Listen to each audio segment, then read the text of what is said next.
What's happening? Everybody stay calm. You talking to me? What? No. That is one big pile of shit.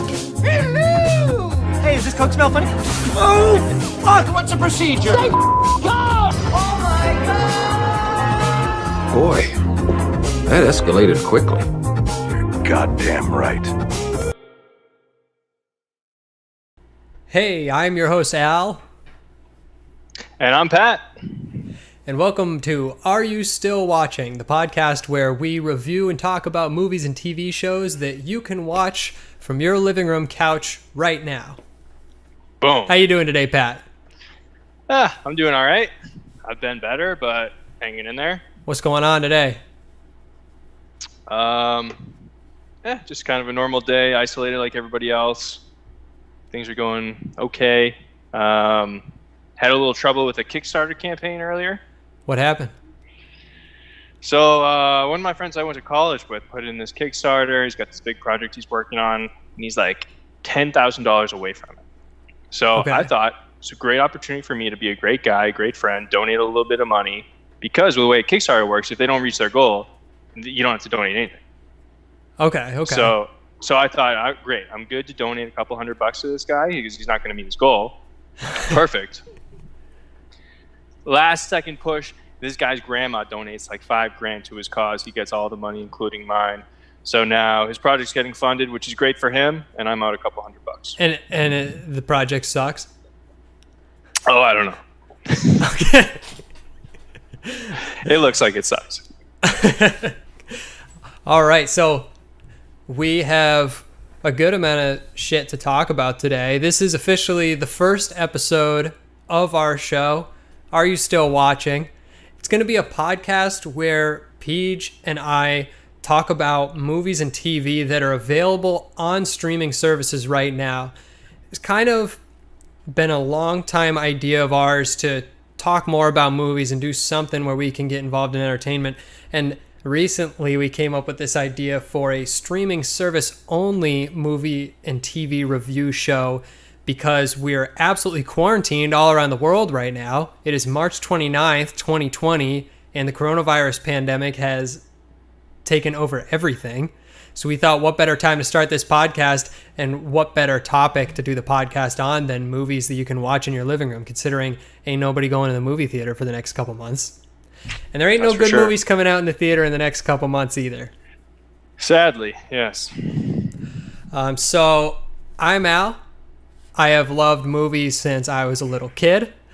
And throughout my early years, I used to make all sorts of skits and short films with a couple of friends back from my hometown. One of those friends went on to work on the special effects on Batman vs. Superman and all the Justice League movies.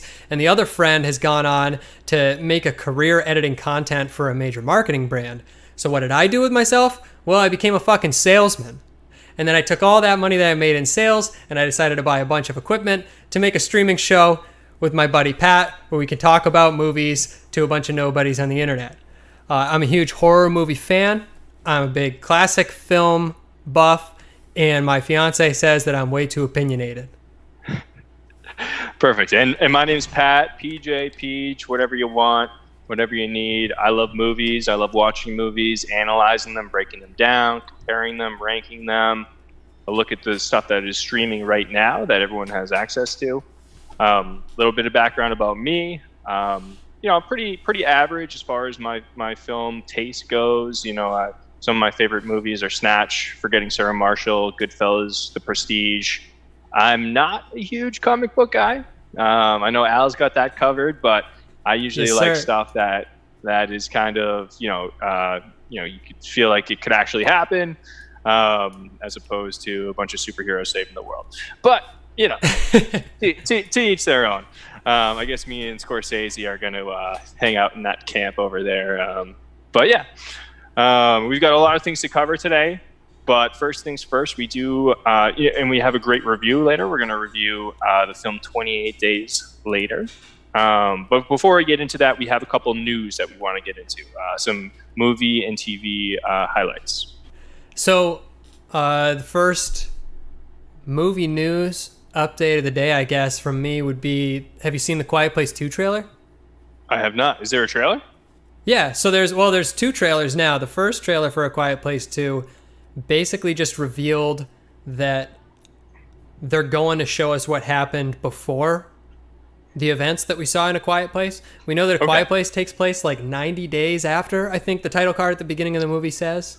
Yeah. Right? 90 days after the whatever they're calling it, the event, the outbreak, Sure. when the monsters got loose on the planet. So The noise.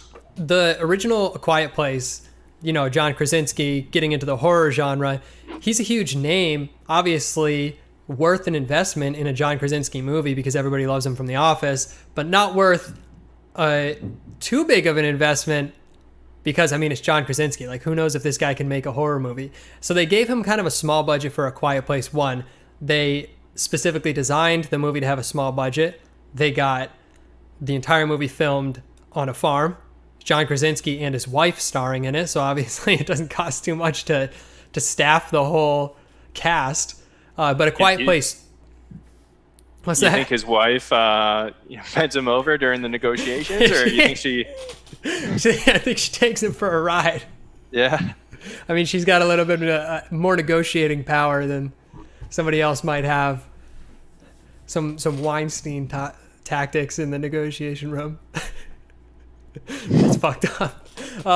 So the Quiet Place 2 trailer has the actual outbreak of the aliens bursting into the little town that they live in. So it starts with Emily Blunt driving the car through downtown, and then she sees a truck crash into a building and looks that way, looks back, and then there's another car flying off on fire, and suddenly an alien grabs some guy and runs off with him, and this semi truck is headed straight for them. It's actually an incredible looking action sequence, and A Quiet Place 1 they didn't do the cardinal sin of revealing all their good parts in the trailer. Quiet Place 1 had plenty of fun surprises when you actually were in the theater. So I'm looking forward to it in Quiet Place 2. And they're showing off a lot. And in this next trailer, they showed us what's happening after the events at the farm in the first movie.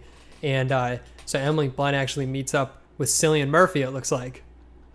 Ooh. And I'm very excited for that. They've got another A-lister involved. Yeah, he's no stranger to the apocalypse. Absolutely not, no. Cover. Yeah, of course. And our movie of the day today, to talk about end of days movies and infection movies, is going to be 28 Days Later, which was one of his earliest films. Yeah. Well, I'm very excited for A Quiet Place 2. I loved the first one, and I had pretty low expectations, to be honest with you. Me too. You're the horror guy, not me. It's not that I don't like horror. It's just I feel like it's not done well, often, / always. Yeah, and like I said, A Quiet Place 1 had a low budget, but every horror movie has a low budget. It's extremely difficult to find a horror movie with a big budget. Yeah. And so the genre is just plagued with people who have very little money who are trying to make the shittiest movie they can think of. And it's going to be a horror movie because horror is low budget. Did you see they're rebooting the Saw franchise? Rebooting? Yeah. The most recent sequel came out last year, didn't it? Every Halloween for 10 years or something? Yeah, I'm pretty sure they're just starting all over. So it's starring Chris Rock. I'm not kidding. And Chris Rock. Pretty sure Samuel L. Jackson. Oh, okay. I see. And I see what's going on. This sounds like is a typical reboot. And Chris Rock is either directing or producing. One of the two, I forget. Oh, it's interesting. I didn't even know Chris Rock was a horror fan or something. Yeah, me neither. Krasinski obviously made a good horror movie. Jordan Peele makes some decent horror movies. Yes, so I'm not going to go and say that a comedian is going to fuck it all up. Who's going to... Do you know anything about who's going to be the Jigsaw? Samuel L. Jackson laying on the ground in the middle of the... he wakes up, you motherfuckers! That's all you're getting from me. I do have some news on my own here, so I don't know how much you're going to be interested, but I have a Game of Thrones update. Okay, Game of Thrones news. What are they doing next with that godforsaken series? What? You're not interested? No. We could talk about this after, but go tell me the news and then we'll talk about Game of Thrones. Okay, so after, or I don't know if it was after, but during the last season, they decided that they wanted 5 original Game of Thrones prequels or spin-offs or whatever. Right. Since that happened in 2017, since they announced it, 2 have been killed. 3 appear to be on pause, and there's 1 that's moving forward. So it's called House Targaryen, and it's supposed to be set 300 years before the Battle of Robert's Rebellion. So like when the Targaryens are kind of going crazy and like the conquest. I'm pretty sure it's the conquest of Westeros. Oh, when the Targaryens are taking over Westeros. Yeah. Oh, okay. That's interesting. Yeah, so I'm a little interested. I would be a lot more interested if they didn't ruin the first one. The I know. The book is already written. It's done. So okay. So hopefully they already know that it's a good ending. Yeah, the entirety of the source material is laid out. I mean, are D&D involved? Do you know? I don't think so. If they're not involved, then I'll look at it. You know what I'm saying? Like what those guys did to Game of Thrones was so terrible. They mutilated that series in such horrible ways, and I'm like such a critic. I'm such a snob with movies and TV. Yeah. That like I get like personally offended when a TV show does to me what Game of Thrones did to me. You know what I'm saying? Like, I'm not just mad that one of my favorite TV shows got shitty at the end. Like, I'm actually upset at D&D for like fucking up what was such a hard series to actually fuck up. I mean, you could give that to so many people to do the last few seasons and they would have done a fine job. You had so much to work with, and like the lackluster season 7 and just the shitty season 8 takes the whole season. I don't know if you're in the same camp as me, but I have a hard time going back now to season 1 and rewatching Game of Thrones, even the good seasons. I'm like having a hard 100%. time reviewing them now. 100%. I used to rewatch them all the time before the end. And I'll tell you why. The reason why you rewatch them is because you look for clues. The whole Game of Thrones is a puzzle, and you're thinking, how's it going to be? Is Jon Azor Ahai? What's going on? Mm-hmm. And there's so much texture, and there's so much. It's so thick. What's going on in Game of Thrones that you miss one word or one sentence, and you could be off on the whole the whole solve. But that's why I was so excited about this new show, because it's supposed to be Targaryens, and the Targaryens are so involved in prophecy, and everybody says that one of the reasons why Lyanna and Rhaegar went off and had Jon Snow is because that's what the prophecy said, that the Azor Ahai would be born from fire and ice, and they were like, all right, let's bone. It seems like of all the religions in the Game of Thrones universe, the Targaryens were like extremely religious on the scale within that universe. Like, they seriously believed in all the prophetic stuff that was coming down the line for them. Yeah, so that's why when I originally heard about this, I was so excited, because I was like, oh, we're going to get some more clues. Hopefully they're going to fill in the prophecy. But we already know it doesn't fucking matter, because it all turns out to be nothing. And Jon isn't Azor Ahai. It doesn't even matter. He doesn't even play a role in the final season. He's just there. Yeah, that got me so much. I mean, I think so when you're creating a show or a movie, right? You don't want to like get obsessed with the forums and like the diehard fans and all their fan theories, but at the same time, like you do, one of George R.R. Martin's like things that he talks about all the time is he doesn't read the forums to get ideas, but when he does come across the ideas in the forums, it like entertains him to see when people actually guessed correctly. And he always said that like you said, there are a gazillion puzzle pieces in Game of Thrones. The whole point is it's like this giant Jenga tower, and like what's going to happen? Like, how are we building up? How is this going to end? And like George R.R. Martin said, he's never going to change his story to please what the fans want, but he does find it entertaining when people guess what's coming down the line. You know what I'm saying? Because he's been laying down all these clues, all these breadcrumbs to end at this one spot that he knows he's going to end at. And he's not going to suddenly change that because then all those breadcrumbs are useless. But that's exactly what D&D did, which is so blasphemous too, to know that like the creator of the show was totally against this. And they did it. I mean, the idea of Arya killing the Night King, I don't know if Arya is actually going to kill the Night King in George R. R. Martin's final book. But like, if she does, I'm sure he's going to make it more relevant. She just completely fucking came out of nowhere. I know she's a badass. Like, she had the capabilities to sneak up, but that doesn't mean that she should have, like, storyline-wise, she had no resolution in doing it. Not only did parachuting in Warzone style. Not only did she have no story arc resolution in killing the Night King, but Jon had no story arc resolution because someone else killed the Night King. So now Jon's fucking useless. What's the point of him? You know, There's sleep with the evil literally lady? no point. Yeah. But anyways, so we could pick Game of Thrones We'll apart. have to do we'll have to do episodes. a medieval shows and movies episode sometime, and we can really dive into this because like Game of Thrones gets me so worked up, man. I love Game of Thrones gets its own episode, and we'll go through that at some point.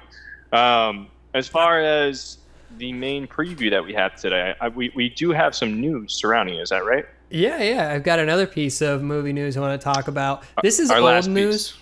This is old news. It's not like I'm bringing up something that somebody hasn't heard before. Actually, it was early 2019 when this first got out.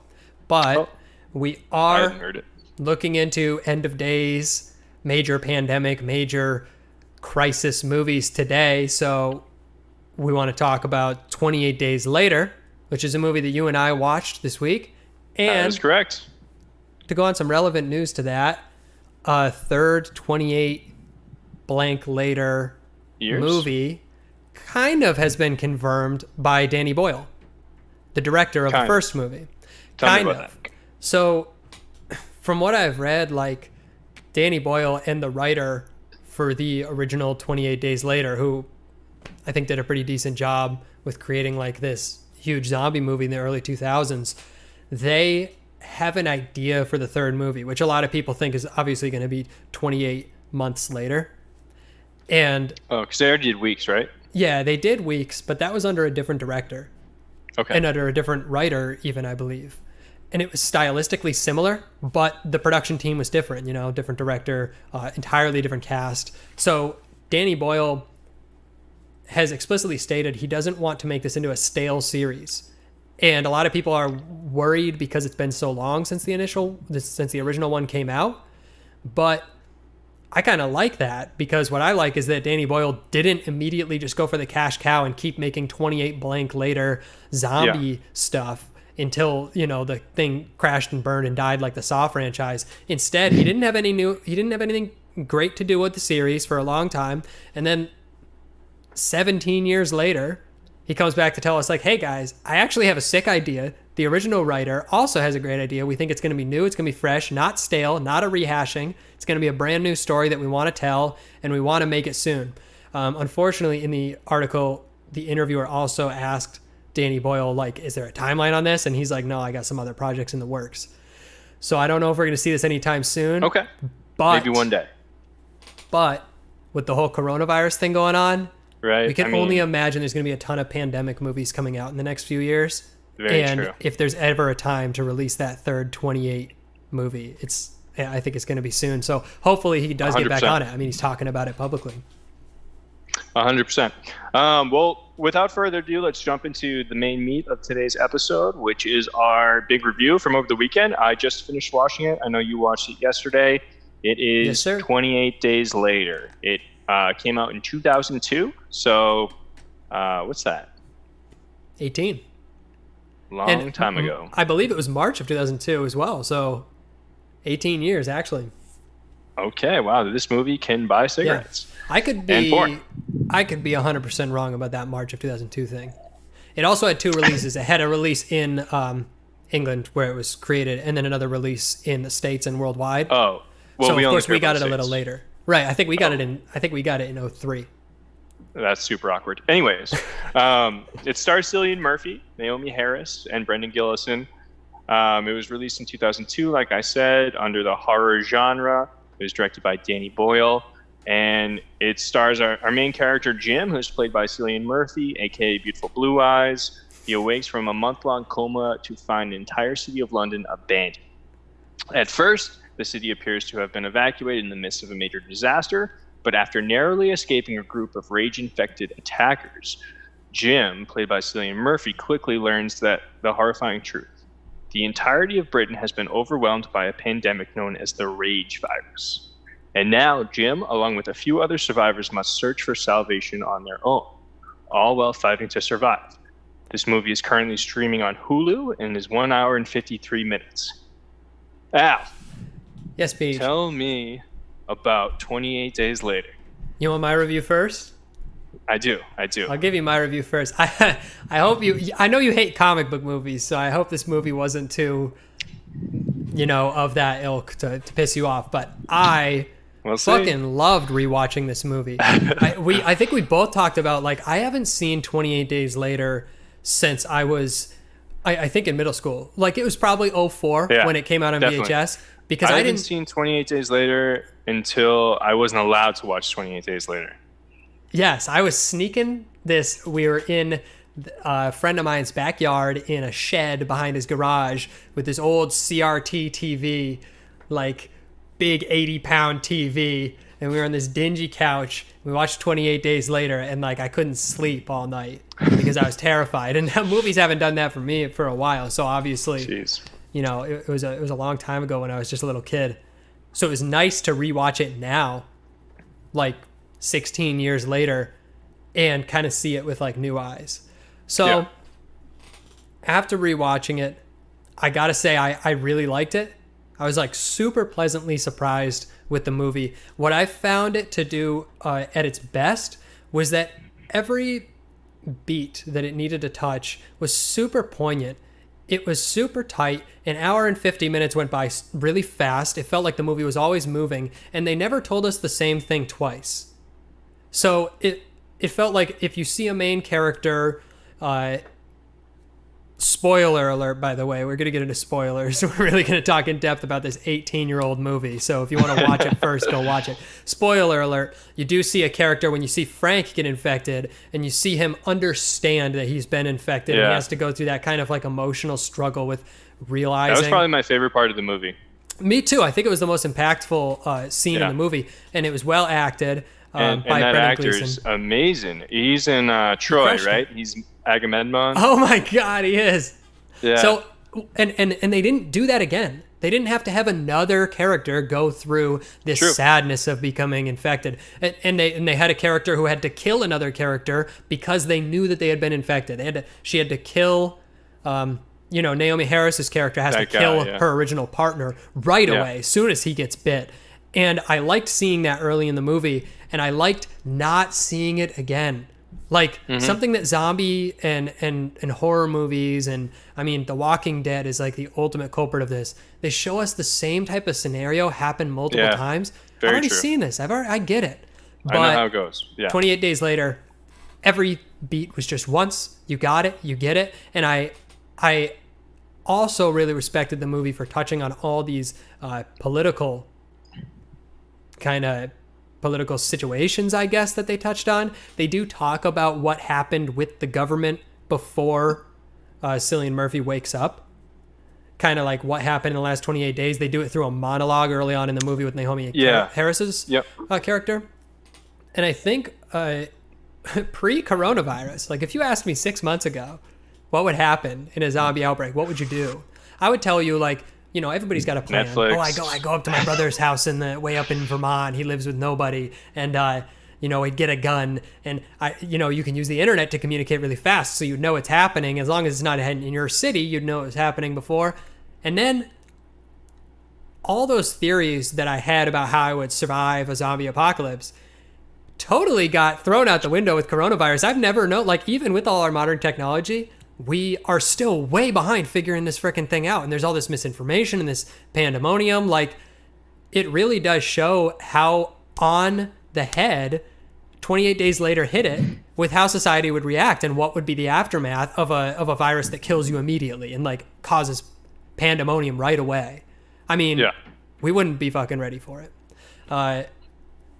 We'll get into more detail after, but I also liked how a lot of characters were realistic in the situation. I found a lot of characters to be making smart choices in a horror movie, which is always nice. But to move on to my cons of the movie, I also saw a lot of choices that were stupid, that I felt were shoehorned into the movie. Some characters didn't have to make stupid choices in order for plot points to happen, but the writer decided to make them make stupid choices as it was, which kind of got on my nerves. I thought that the film quality of the movie looked super cheap because it was a low budget movie, but they made it work super good. They kind of made the camera into a character in the movie, and I actually enjoyed it. The camera like sat on the wall sometimes, and they made it obvious that it was a camera on the wall, and you were totally cool with kind of watching this live camera type stuff. And on the flip side of it, though, I didn't like the sound design in the movie. I have surround sound in my living room, and I found we would turn up the surround sound to hear the characters talking, which is fine. A horror movie is going to be quiet when it's quiet and loud when it's loud when something pops out. But this movie got way too fucking loud sometimes. When some of the zombies popped out, I had to turn my surround sound down not to like wake the neighbors. Kind of felt like one of those memes that's like ear rape suddenly turns up to like the clipping volume on your speakers. So, not crazy cons. I wouldn't have anything to say about the story cons-wise. I really liked it. I think there was just a couple nitpicky things I didn't. I'll save my rating until after you give your review. But go ahead and tell me what you think, and then I'll tell you how I rate this movie. Okay, so I'm glad you got all the good stuff out of the way. I don't know if you could tell from my reaction, but I wasn't a huge fan. Of the whole movie? I told you before... Of the whole movie. No. Yeah. Oh. Yeah. So. No. So I think I told you this before you watched it, but I mean, I know you had seen it before too, but I had seen this movie back in 2003 or whenever it came out. Similarly, it was one of those movies I wasn't allowed to watch. Went over to a friend's house, watched it, and yeah, at the time I liked it. I think I liked it because I wasn't supposed to.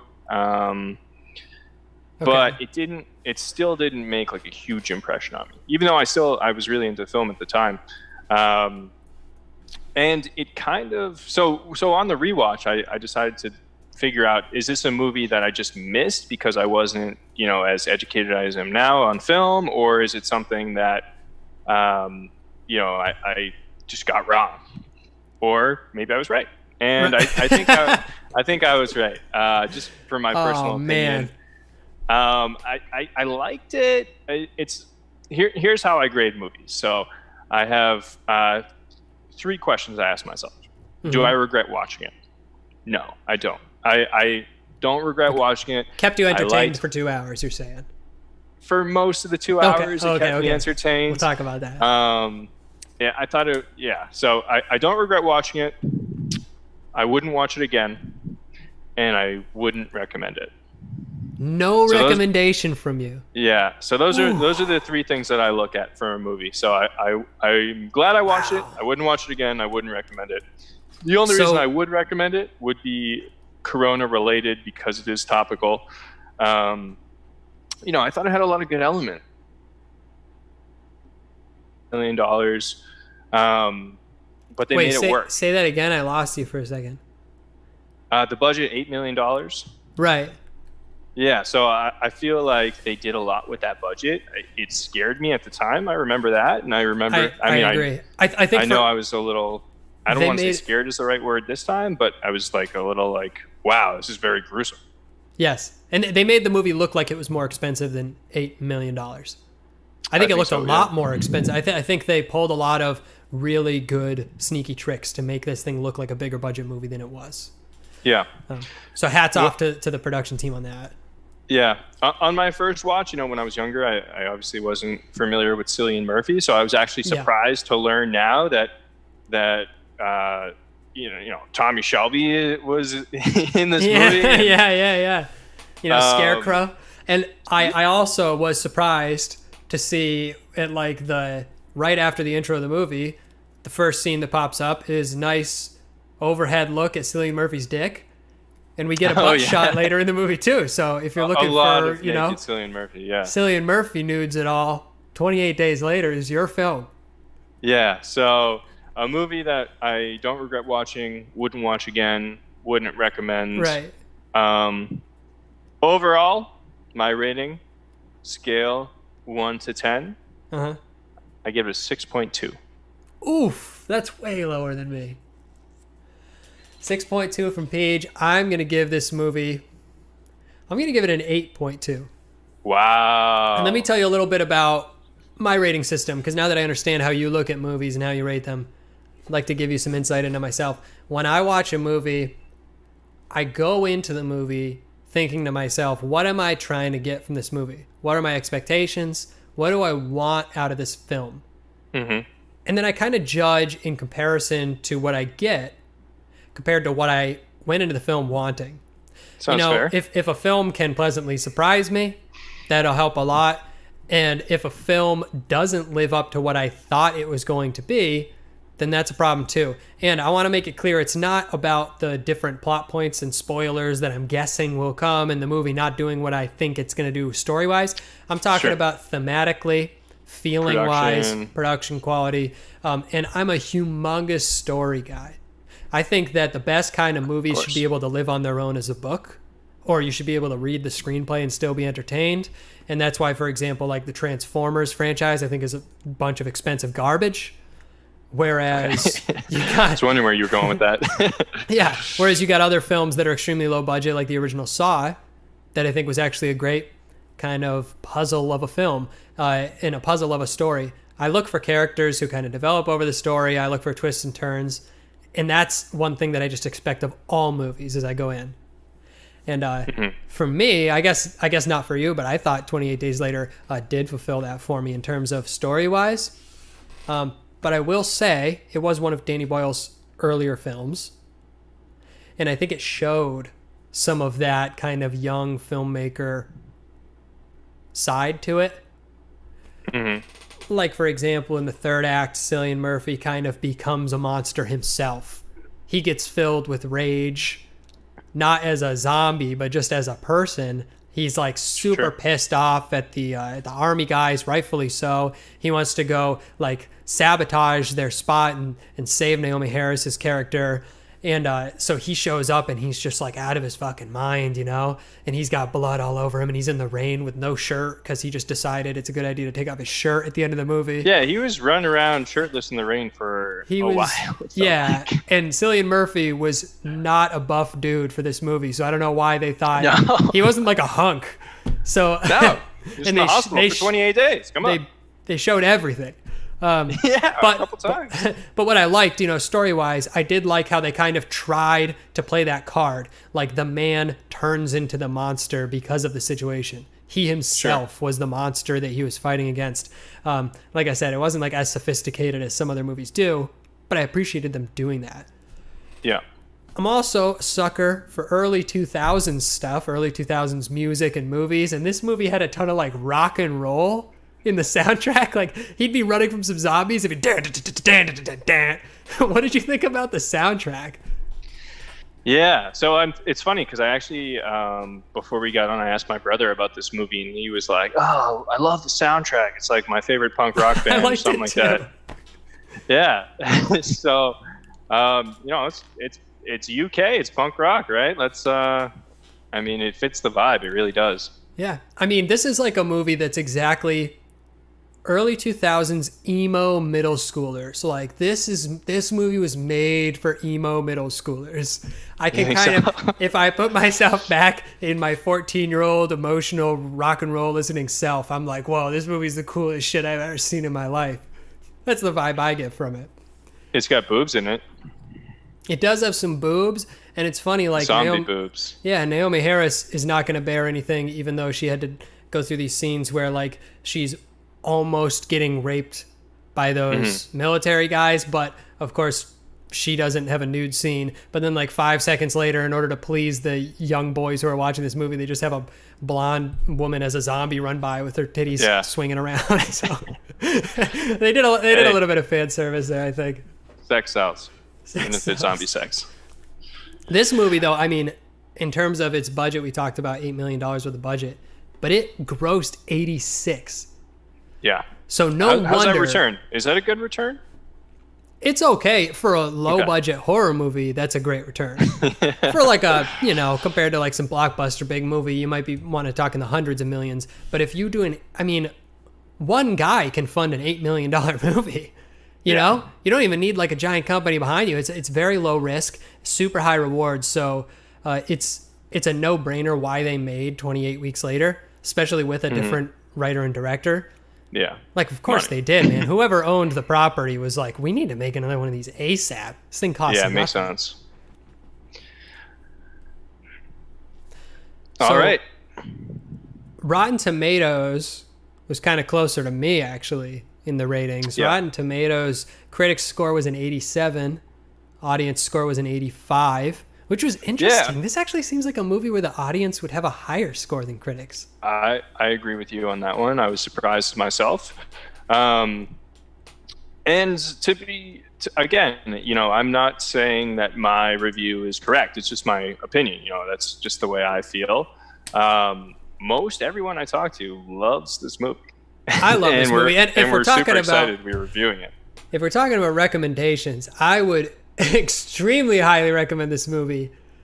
If you have any loyalty to either me or Peej, base all of your future loyalty on this recommendation right now. Go watch 28 Days Later, and if you liked it, I'm your guy. And if you hated it, start listening to Peej. All right. IMDb was a little closer to you. IMDb had a 7.6, and they usually lean critics' side. So I guess, perhaps the critics didn't like this as much as Tomatoes is making them sound. Mm-hmm. Now, the question is, we have a big topic on today's show, Mount Rushmore of End of Days films. End of Days films. Now, did this make your Mount Rushmore of End of Days films? So if we're getting into our Mount Rushmore, I do wonder. I'd love to give you my 4 End of Days films that would sit on my End of Days film Mount Rushmore. And 28 Days Later, I didn't originally have it on here. I'll tell you why. But my hate made you put it on? No, I'll put it on there now, bitch. No, so the reason I didn't put it on is because the first film on my Mount Rushmore of End of Days films is Dawn of the Dead, George A. Romero, classic, greatest zombie film of all time, greatest zombie franchise of all time. If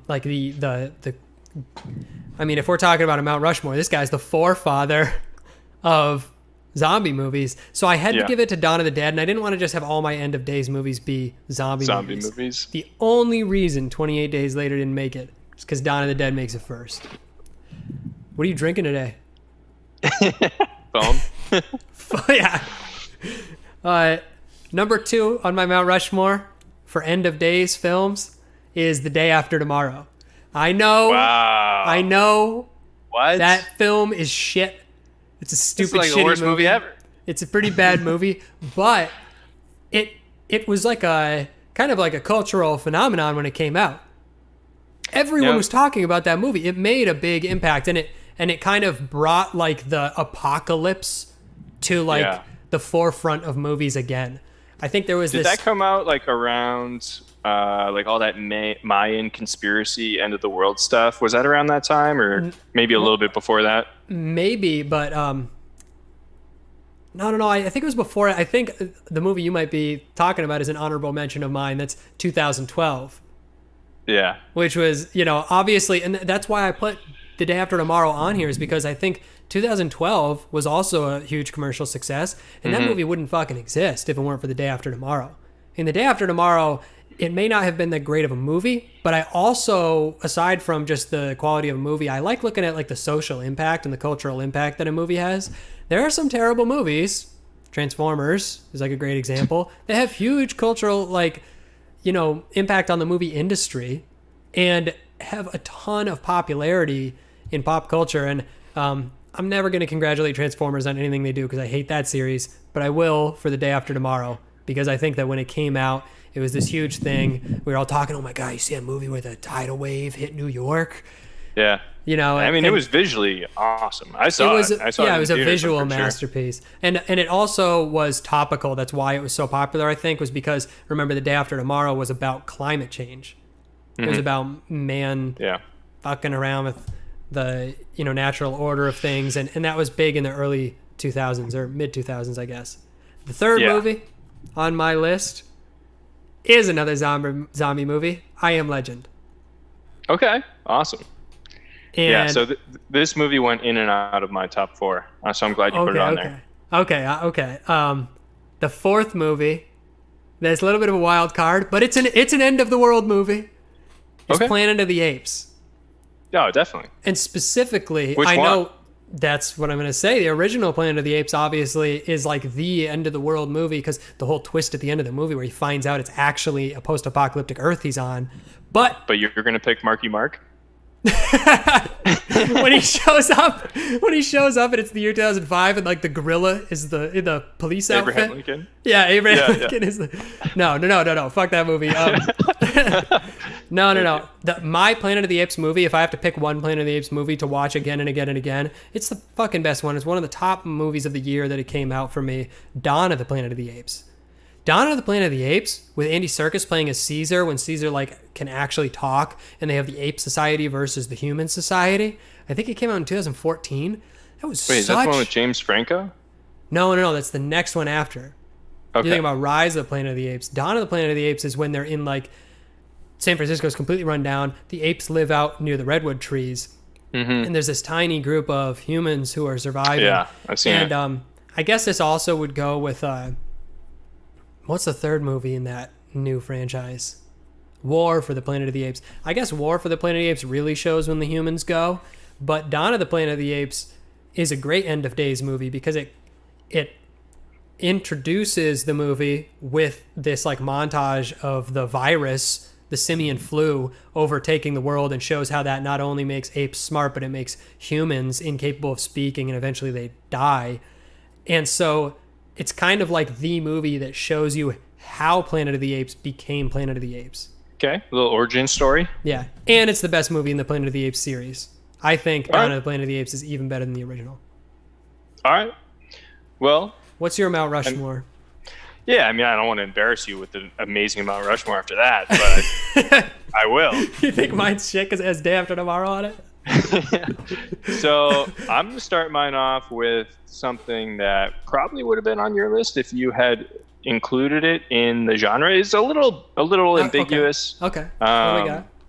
The Matrix. That's one of my honorable mentions. Okay. Tell us about The Matrix. Why is it on your list? I mean, it's amazing. The Matrix is an amazing film. I feel like I don't have to say anything. It speaks for itself. It is an end of the world movie. Yeah. It's an end of humans movie. I also have a lot more comedy on my list than you. I guess I'm just a funnier guy. So okay. I bet I can guess two of the movies that are coming my way. Hit me. Guess one. Shaun of the Dead? Nope.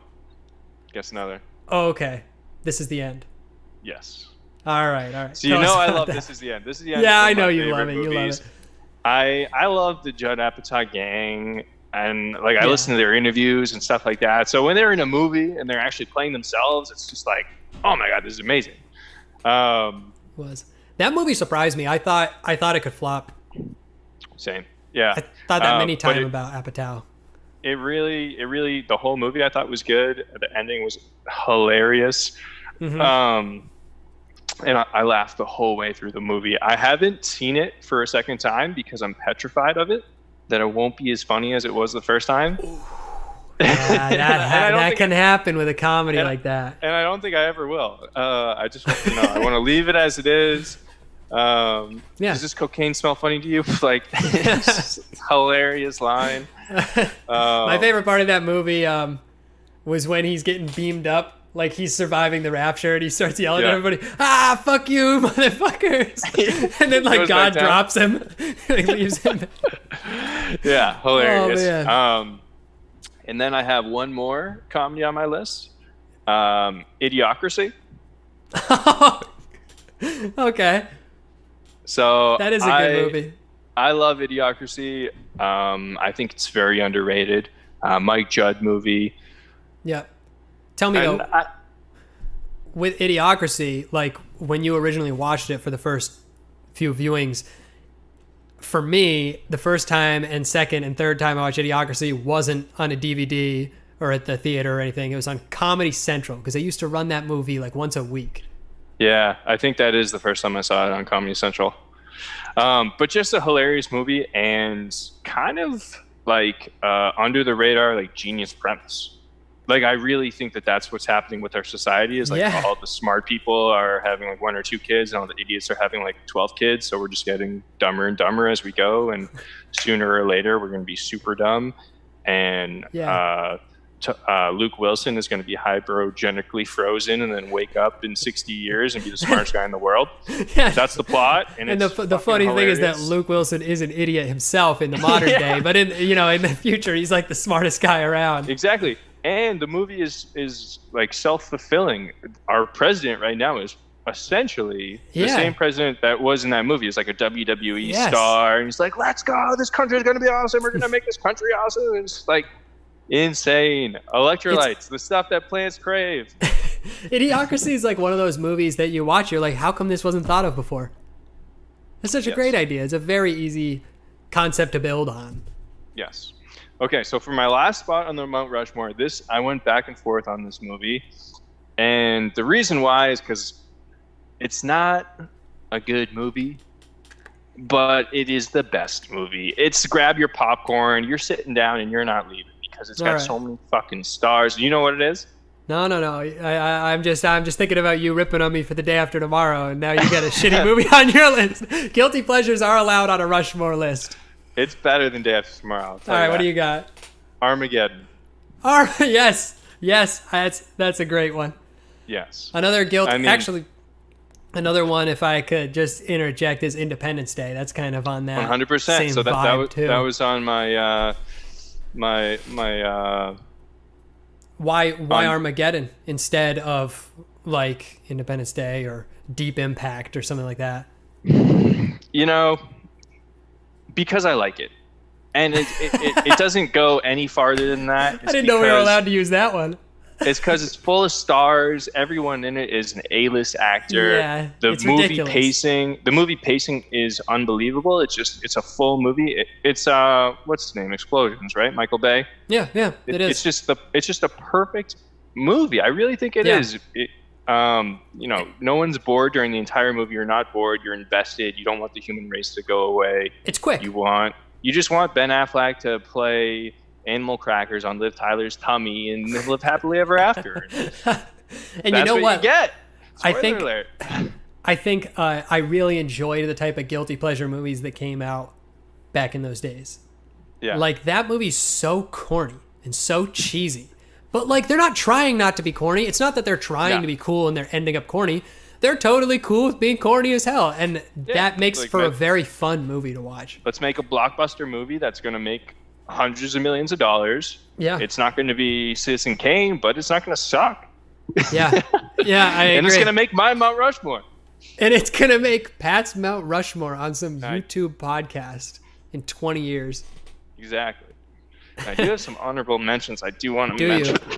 I have some honorable mentions as well if we want to talk about some. Actually, can I talk about one that I haven't seen, but I really want to see, this End of Days movie? Yes. What's that? Have you seen Children of Men? Yes. So I was going to bring that up for a few reasons. One, because it's on my honorable mention. Mm-hmm. And two, because as I was watching 28 Days Later, I was constantly going back and forth, confusing the two. Okay. They're very... Just in how similar in execution they are? They're similar, like, looks. They both look very similar. They're both end of the world, virus. Yeah. And they both have white British main guy. And British end of the world movies are great, man. They make really good end of the world movies. Contained, too. They're not American end of the world movies are like, the big asteroid is going to destroy the big planet and we need a big bomb to blow... Like, British... end of the world movies tend to just, they're smaller, they're happening to just a few people, and you're seeing it through the little window. So I do actually have quite a few honorable mentions. So, can we talk, before we move on from Children of Men, can we talk about the one scene I've seen from Children of Men, that long take? Sure. When they're in the car and they get ambushed by those people? Yeah. It's like a 10-minute scene or something, all one take. Fucking beautiful. I really do look forward to watching that someday. You definitely should watch it. So Children of Men was on my honorable mention. Armageddon was on my mission, so I moved it to my Mount Rushmore. Yeah. Similar to Armageddon, and also starring Ben Affleck. Have you ever seen Dogma? No, never even heard of it. Dogma's good. It's Kevin Smith. Oh, okay. Yeah. Yeah. And it's pretty good. It stars Matt Damon and Ben Affleck, and there's like a million other A-listers in it. All right, other we got Independence Day, Waterworld, Independence A Day. Quiet Place, Waterworld, Shaun of the Dead, yeah, I of course. Am Legend, Shaun of the Dead is Strangelove, a really good classic. One. Yeah, Strangelove, Mad Max, Zombieland, Mad Max, Book of Eli, A Quiet Place. By the way, Shaun of the Dead, I think best comedy zombie movie, one of the best comedy horror movies. Shaun of the Dead is really good. That whole kind of, but not really a trilogy, but genre, it's a trilogy. Zombieland, yeah. I was just gonna say, but Zombieland was really fucking good. Man. I loved Zombieland, dude. If I could recommend one to watch when it's streaming, Zombieland would be great. Yeah. So in preparing for this podcast, obviously I knew I had to do the Mount Rushmore, and I had a few people tell me the same thing, that I couldn't do it without watching these two movies, and we haven't brought them up yet. Okay. The first one was The Road. With Viggo Mortensen. Have you seen that? Yeah, I have. And the second one was 12 Monkeys with Brad Pitt and Bruce Willis. That's one that I haven't seen, 12 Monkeys. Okay, 12. So The Road, I thought, was a little dreary. It didn't make my top 10. It didn't even make my honorable mention. Yeah. I thought the acting was phenomenal, but I didn't really see the point of the movie. Yeah, I think The Road is overrated. I've heard some people talk about like how great it is, but it wasn't that great, man. It was okay. It was like, hey, have you seen The Road? Go watch The Road. It's a good movie. But don't go tell me like, oh man, The Road. Like, there was this scene. Gotta go watch The Road. There's a scene when they go in the basement. It's a bunch of people gonna get eaten. It's like, dude, fuck off. That was a crazy scene. But that one scene adds like another 2 points to the movie because that scene was really fucking good. I agree. I actually liked how The Road had the kid who had grown up in the post-apocalyptic world. Obviously, there's no more formal education. The only important things for this kid to know would be survival abilities, and like Viggo Mortensen's character doesn't really even know how to survive either because it's the apocalypse. There's no like rules, and the kid's stupid. Come on, Aragon. Yeah, figure it out. The kid is stupid in the movie. Which kids are a lot in movies, and it annoys me in movies. But in this movie, in The Road, I actually didn't mind the kid being stupid because it made sense. It made a lot of sense. The kid would be an idiot and have no clue about anything. The movie was still overrated, though. Yeah. And 12 Monkeys I thought was good. I definitely thought about putting it in my Mount Rushmore. Tell me what 12 Monkeys is about. So it's about, it's actually perfectly topical because there's a virus that gets released in 1997 that wipes out 5 billion people, and what they do is they escape Earth and have like a colony like on the moon or a spaceship or something like that. Then what they do is they send Bruce. Movie. Yeah. So then what they do is they send Bruce Willis back in time to collect some information about the virus or something like that, and he runs into Brad Pitt and. Sounds like a really attractive movie. Yeah, well, I thought that was one of the problems because Brad Pitt is supposed to be an insane person in the film, and I was like, no, I know who that is. That's Brad Pitt. Have you seen? That's not insane. Have you seen The Big Short? I have, yes. Another movie where Brad Pitt's supposed to be like this hermit, like nobody really likes him anymore. Yeah. He's living in the woods. You go over, it's Brad Pitt. He's a 11 out of 10 sexy god of a man. Like, fuck off. This guy's a weirdo. Nobody likes him. Come on. Yeah. Brad Pitt can only play cool people in my life. Yeah, so I would recommend 12 Monkeys, but cool. Not overly. But check it out. Actually, I've completely lost a movie. Oh, one movie that we didn't talk about because it's newish, and you got to pay like $6, I think, to rent it right now on Amazon. It's just not worth my rent yet, but probably soon enough with this whole coronavirus thing going on is Contagion.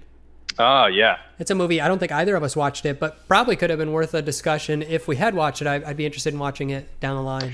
Yeah, so I actually did watch it. I watched it a couple of years ago, before it got big. Like, it just got big because of the virus. Yeah, of course. And I thought it was pretty good, even without all the hysteria. And to be perfectly honest, I might have thought about including it in my Mount Rushmore if I remembered it better. Wow. I have But a really hey, if I can't remember it, it must not have been that good. So, I have a really hard time including new movies in the Mount Rushmore because they have not even had the chance to stand the test of time. So it's Sure. always hard to include a really new movie in the Mount Rushmore, you know? Yeah, Just for I thought that about reason. putting Quiet Place in there. Quiet but Place yeah, was my number one similar. for that. I don't know how good Yeah. a Quiet Place will be in 5 years, 10 years. Yeah, I wonder how Quiet Place 2 will be. But anyways, I do want to make sure that we send everybody away with some recommendations for the weekend. Hold on, before we get into recommendations for the weekend, I have some fun trivia facts to get You into. do? Yes. Okay. I have some trivia Sweet. facts about end of days movies. Let's go over two. I have two of them, and I like to run them past you and get your Okay, feedback. hit me. If all you want to do is say, "Oh, cool," then that's fine as well. Hit me. On the topic of one of my Mount Rushmore movies, George A. Romero's Night of the Living Dead, and Yeah. basically the entire Living Dead series and every zombie movie ever, for that fact, was actually based on the 1954 Richard Matheson book. Can you guess a book name? I Am Legend. You know, I don't read. Oh, okay. Yeah. Interesting. So I Am Legend is actually, you know, I look at it as like this more modern Will Smith blockbuster movie. It was the book that kind of grandfathered the zombie genre, and we know that so much came from that. So that's really interesting to think about. And my second fact is that neither I Am Legend or Night of the Living Dead use the word zombie. And that's kind of well known. I think I don't want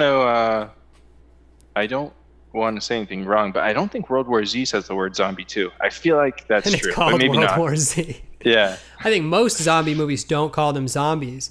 Yeah. But the fun fact behind this is that the word zombie actually originally comes from a word zombie, which sounds just like zombie, but it's spelled Nzambi. And it's originated in the Congo, and it was later used by Haitian Creoles down in the South, specifically Louisiana, to describe a corpse brought back from the dead by a witch doctor to obey their commands without any control of speech or free will, which I found very interesting to learn about that origination of the concept of a zombie, because it's neat that it's American, and it's also neat when We you don't have a lot, consider so we need it. we don't have a lot. We got blues music and zombies. But when I read about that, I thought, oh my God, a movie instantly comes to mind that was written and directed by a director who loves to reference African American history and culture, Jordan Peele's Get Out, is basically that original concept of a zombie. Somebody who's killed and then brought back without any control over their own mind by kind of like this witch doctor-esque force to obey someone else's bidding. Yeah. So I think it's really funny. I Am Legend was the original zombie, and that actually wasn't even called zombies. They were called vampires. And then George A. Romero adapted that and kind of took it on that turn, when in reality the original zombie is more like what we see in the movie Get Out. Very interesting movie history there.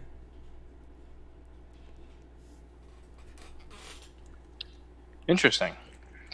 Yeah, no, I mean, I hope I don't run into any zombies. You know, with this coronavirus outbreak, I said it at the beginning, but I'll say it again now. If the zombie outbreak actually happened, we're totally fucked. Yeah. Like, we can't even handle we got people dying out here of a regular flu virus. Yeah. Don't come at me with your zombie apocalypse survival ideas. Oh man, I got a buddy who's got 3 shotguns. Fuck off. You're dead and so am I. All right. Well, before everybody dies, let's have them watch some cool stuff. So, Yeah. like we said at the top of the hour, you know, one of the reasons we're doing this is because people always ask us for movie recommendations. Here's the part of the show where we're going to send you away with 2 each. We're going to give you something that we've seen before that we know is good, and then we're also going to give you something that's in our queue that we're watching right now. So then during next week's show, we'll pick one out of these 4 movies or TV shows and review it and possibly create a Mount Rushmore in regards to it. So, Alex, why don't you start with something that you've seen before, you know is good, you want to recommend to everybody? Yeah, so I'm going to recommend a movie that I really loved, surprisingly good, was Drive. Stars Ryan Gosling. You can find it on Netflix. One thing that I know about the movie Drive is that some of the audience that originally saw the movie in theaters hated it. Because what they expected with a name like Drive and the poster where he's in the car, they expected kind of a cooler, more sophisticated Fast and the Furious type movie. A car movie, like a racing movie. It's not. There's a couple really, really great car scenes. And there's actually one scene that I love in the beginning. I won't spoil too much, but he's trying to stay concealed in the car. So he's not driving fast. He's driving slow. And they just fucking nail it. The tonality of that movie is really great. I think it had an awesome vibe. If you like Tarantino movies, I think you're really going to love Drive. I thought it was really Tarantino-esque. So check it out. I think it's kind of a long movie, but if you're looking for a nice long movie to watch sometime, go on Netflix and watch Drive. Great recommendation, Alex. A movie that I could not stay awake to finish. Anyways. Oh, man. We're going to have a lot of grievances on this show, dude. Yeah, I wasn't a fan of Drive. Like I said, I turned it off, I think. People, now is the time to decide which one of us you like. Yeah. All right, so I've got a recommendation that is actually good. It's called Moon. It's also on Netflix. You can stream it for free if you pay for Netflix. It stars Sam Rockwell, and I think it's really cool. It's not too long, which I know is very important for people these days. So it's about an hour and a half. So not a huge investment. It's, like I said, a very unique movie. You know, there's not too many like it out right now. It's kind of got like a Twilight Zone-esque vibe to it. And it's got a good ending. I'm not going to ruin anything because we're actually going to talk about it during next week's show. And I'll talk a little bit more about that in a second. And can I tell you, Pat, I watched that movie Moon, all right? Okay. And I'm excited to review it with you again because you know what? I thought it was a pretty good movie. I can't wait to talk about it. I actually really enjoyed Moon. Oh. Okay. So we'll watch Moon. So we'll watch Moon over the weekend, and we'll review it on next week's podcast, and that will actually carry us into next week's episode, which the theme will be. Drum roll, please. It'll be movies set in outer space. Movies from outer space. Oh! Can we give a couple insights into what's on our watch list for this next week too? We got some programs that we haven't seen that we can't wait to watch, and we'd like to hear in the comments below if you have a chance to see these things. Let us know if you liked them or if we're stupid for putting them on our list. Let us know. Peej, what do you have on your list? Yeah, so for things that I'm watching this week that I have not seen before, I'm going to start with sticking with Netflix. During this podcast, we're going to bounce around Netflix, Hulu, Amazon, HBO, Disney Plus, HBO, Stars, Sling, the Roku channel. Yeah, probably more mainstream stuff. Probably not Sling or Roku. I don't even know what that stuff is. Dude, don't really sleep on the Roku channel. People. Can I recommend something? If you have a Roku or a Roku TV, go look on the Roku channel, dude. They had The Dark Knight the other week. Psst. That movie sucks. Anyways. That's a fucking lie. Anyways. So we're going to bounce around on this, but it looks like this week we're all Netflix. So buy the Netflix stock. I got a Netflix movie as well. Perfect. So for this week, what I'm watching that I have not seen before is season 3 of Ozarks. So it was originally supposed to be released later this month due to coronavirus and everybody being like, hey, can you hook me up? I'm going insane. They were like, all right, let's release it a little early. So we got Ozarks. More of that Ozark? Starring Jason Bateman. I loved the first season. Absolutely loved it. Second season was, I thought, just as good. So I'm very intrigued to see where it goes. Is Ozark a Netflix original? Yeah. No kidding. Yeah. Have you not seen it? Sometimes they hit it. No, I haven't. Would you recommend the first season? I would absolutely recommend The Survivor. Have you been listening to anything I say? No, dude. Ever since you said The Day After Tomorrow shouldn't belong on my Rushmore, I just checked out. Yeah, well, I think you might be in the minority on that one. Can I tell you what I'm watching next? Absolutely. All right. I don't want to get any flack for this, all right? I'm not going to recommend some amazing show or some incredible movie, but something that's on my list to watch this weekend because I'm super interested to see it is the new Tom Segura stand-up special, Ball Hog.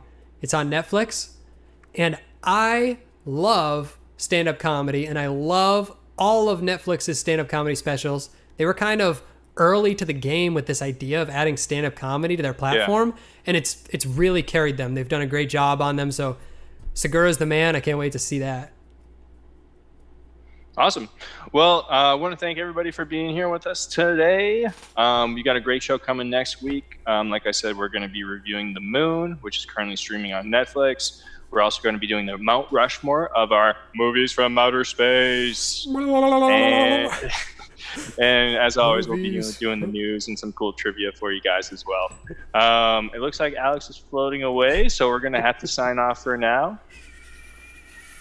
We're out of here. See you next time.